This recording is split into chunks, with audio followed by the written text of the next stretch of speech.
안녕하세요. 농업인 인율의 황은호 노무사입니다. 한 주의 이슈 따라잡기.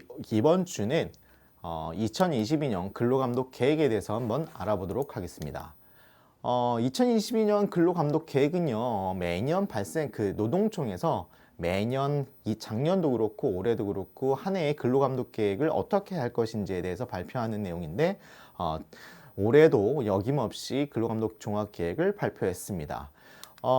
구체적인 내용을 알아보면요, 약간 작년하고 좀 차이가 있습니다. 근로감독 계획의 전반적인 취지를 밝히고 있는 내용을 보면은 노동부는 노동권익보호에 대한 국민 체감도를 한층 더 높이는 것을 목표로 근로감독은 물론 교육 자가진단 등을 다양한 방법을 활용하겠다고 얘기하고 있습니다. 이게 작년하고는 약간 좀 맥락상 좀 차이가 있는데요.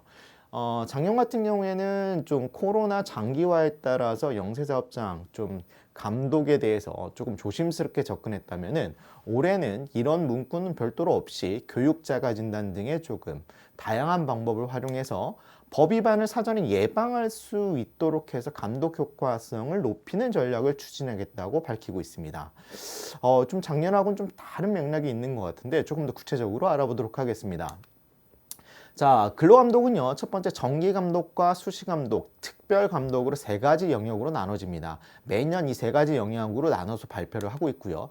첫 번째 정기감독 같은 경우에는 매년 초 수립하는 근로감독에 따라 정기적으로 실시하는 근로감독으로 아무래도 매년 청년이나 영세사업장, 취약계층을 대상으로 어떻게 점검할 것인지에 대해서 밝히고 있습니다. 수시감독은 약간 좀 다른데요.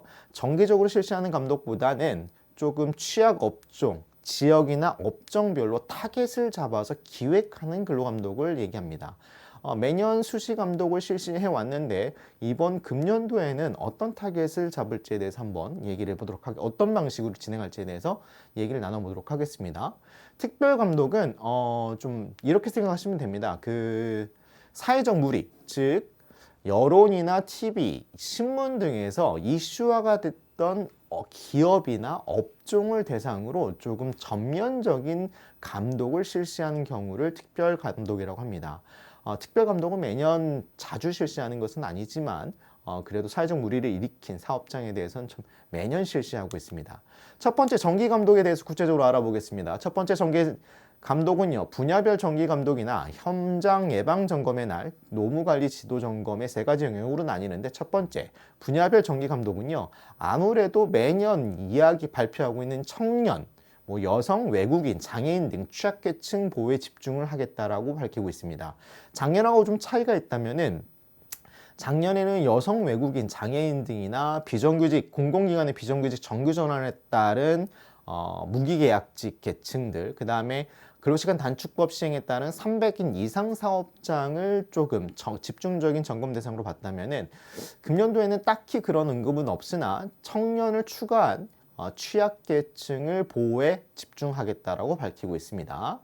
근데 재미있는 거는 작년하고 좀 다른 거는 코로나19 등으로 경제 여건이 어려운 점을 전반적인 감독 취지에서 밝히고 있지 않고 정기 감독에서 이 어려운 여건을 명시하고 있는 걸 보면은 금년도도 작년과 유사하게 정기 감독을 적극적으로 실시할 것으로 보이진 않습니다. 그래서 좀 경제 여건 상황을 감안해서 법 위반 예방에 좀 중점을 두고 교육이나 자가 진단을 단계적으로 활용하겠다라고 하고 있습니다.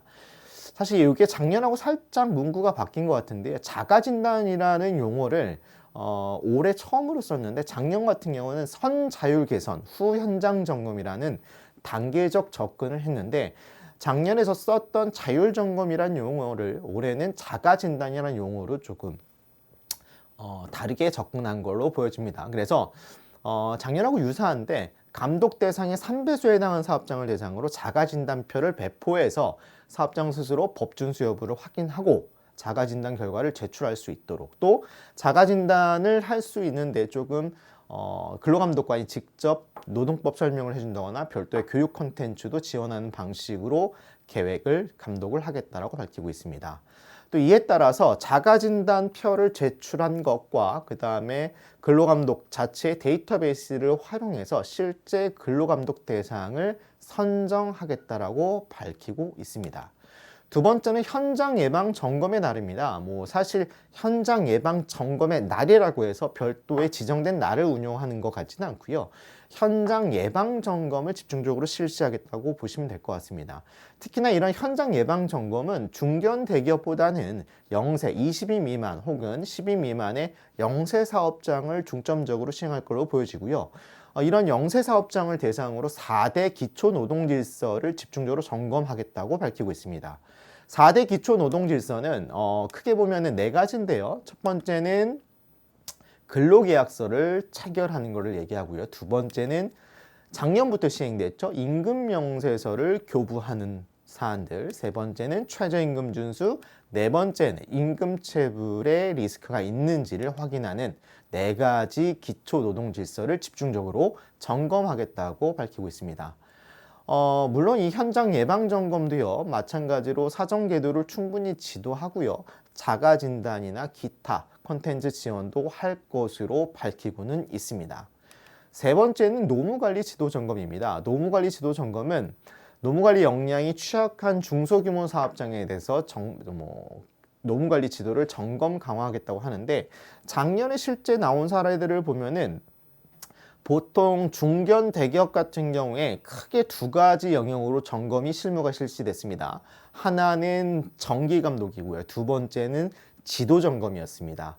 그래서 작년에 노동부에서 근로감독관리 관련해서 공문이 왔다고 했을 때 저희 법인에서 노무사들이 첫 번째 확인했던 게 공문에 온 명시사항이 감독이냐 지도점검이냐 라고 그 차이, 어떻게 명시되어 있느냐를 먼저 확인했었는데요. 실제 실무적으로는 이런 차이가 있습니다. 노무관리 지도점검은요, 현장에 근로감독관이 직접 찾아오지만 근로감독관이 와서 자체 준비한 자율점검, 그러니까 체크 항목, 자율점검표 혹은 체크리스트를 가져와서 그 체크리스트 중심으로 체크합니다. 체크리스트가 근로계약서 작성하고 있는지, 교부하고 있는지, 퇴직금 정산 제대로 하고 있는지, 연차 부여하고 있는지, 그러니까 노동법에서 가장 기본적인 사항들을 체크리스트화해서 그 해당 사항에 대해서 하고 있는지 여부만을 체크하고 그 외에는 확인하지 않았습니다. 그래서 그 위반 사항이 있다면 여기에 대해서 시정 조치할 수 있도록 안내를 해왔고요. 근로감독은 이 체크리스트가 아니라 정말 근로기준법, 노사협의회, 퇴직 관련된 법령 전반을 싹 훑는다고 보시면 됩니다. 그래서 근로감독이 올해도 지도점검이 나오냐 정기감독이 나오냐에 따라서 사업장의 대응 방향은 조금 다를 수가 있으니까 사업장 담당자분들도 혹시라도 노동청에서 공문이 온다고 하면은 그게 지도점검인지 혹은 근로감독인지를 먼저 확인하시고 어떤 영역을 기준으로 대응을 하셔야 될지 혹은 저희 쪽에서 어떤 지원을 해드려야 될지 같이 협의를 진행하시면 될 것 같습니다. 자, 두 번째는 수시감독입니다. 수시감독은 서두에 말씀드렸다시피 타겟층을 짚어서 취약계층이나 업종에 대해서 타겟을 삼아서 기획형 감독을 실시하는 겁니다. 예를 들어서 열정페이로 논란이 되고 있는 청년들이 다수 고용되어 있는 사업장, 대형 프랜차이즈 혹은 호텔업계 등과 대해서 열정페이가 문제가 된다고 하면은 이런 해당 업종 맛을 타겟 삼는 거죠. 그래서 고용노동부는 조금 올해 계획을 지청별로 조금 영역을 구분해서 타겟을 구분해서 기획감독을 실시할 예정이라고 밝히고 있습니다. 예를 들어서 서울청은 온라인 강의나 쇼핑업체, 중부청은 의약품 제조업체, 부산청은 IT, 컴퓨터 프로그래밍 업체 등을 대상으로 타겟을 삼는 등의 각 지방청 등이 각 해당 지역과 업종을 감안한 타겟을 선정해서 기획감독을 실시하겠다고 밝히고 있습니다. 이런 기획감독은요, 그 타겟을 삼는데 어떤 기준으로 삼을 것이냐, 이런 부분도 있지만 이런 부분에 있어서 좀 신고형 감독을 확대 실시하겠다고 보고 있습니다.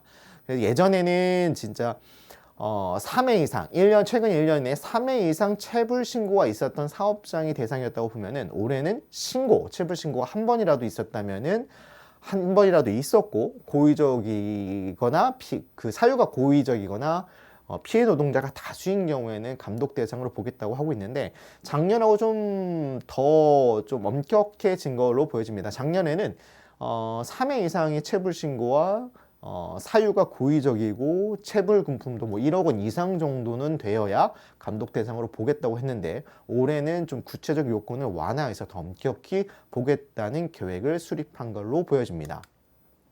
자, 세 번째는 특별감독입니다. 특별감독은요, 서두에 말씀드렸듯이 사회적 무리를 일으킨 어떤 식으로 무리를 일으킨 폭행이나 괴롭힘, 성희롱, 성차별 이런 기타 등의 무리를 일으킨 사업장을 대상으로 전면적으로 특별감독을 실시한다는 원칙을 내세우고 있습니다. 이런 특별감독은요, 그 무리를 일으킨 영역만 해당하는 게 아니라 뭐 직장 내 괴롭힘이나 성희롱이 문제가 되었다 하더라도 근로기준법 전반과 산업법 전반을 점검함으로써 조금 전면적인 감독을 실시하는 게 보통입니다. 그리고 이런 특별감독 이후에는 좀 이런 사례들을 좀 더 발표해서 좀 이런 해당 업종이나 해당 사업장에 확산되지 않도록 좀 그 결과를 공개적으로 밝힐 것으로 보이고 있습니다.